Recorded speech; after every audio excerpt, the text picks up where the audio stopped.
سپارہ سورہ انفال کی آیت نمبر 69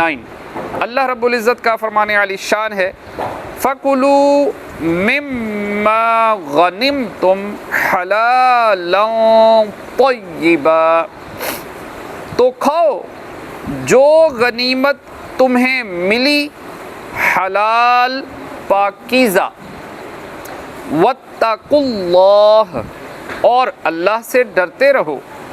ان اللہ غفور الرحیم، بے شک اللہ بخشنے والا مہربان ہے۔ جب اوپر کی آیت نازل ہوئی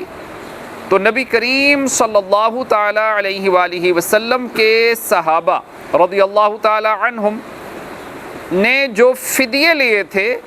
ان سے ہاتھ روک لیے۔ اس پر یہ آیت کریمہ نازل ہوئی اور بیان فرمایا گیا کہ تمہاری غنیمتیں حلال کی گئیں، انہیں کھاؤ۔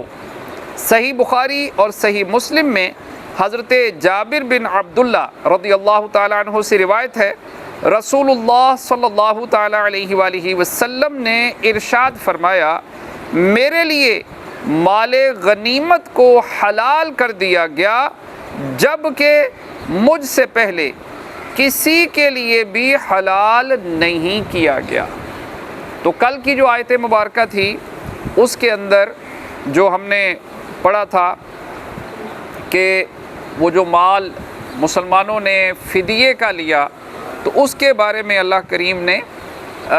کل جو ہے وہ مسلمانوں کو تنبیہ کی جو آیت تھی وہ ہم نے پڑھی تھی، اور جب مسلمانوں نے وہ آیت مبارکہ سنی تو اس کے بعد پھر مسلمان مال غنیمت سے پیچھے ہٹ گئے، تو پھر اللہ پاک نے یہ آیت مبارکہ نازل کر دی کہ یہ مال غنیمت تمہارے لیے حلال ہے، پاکیزہ ہے، لہٰذا اس کو کھاؤ۔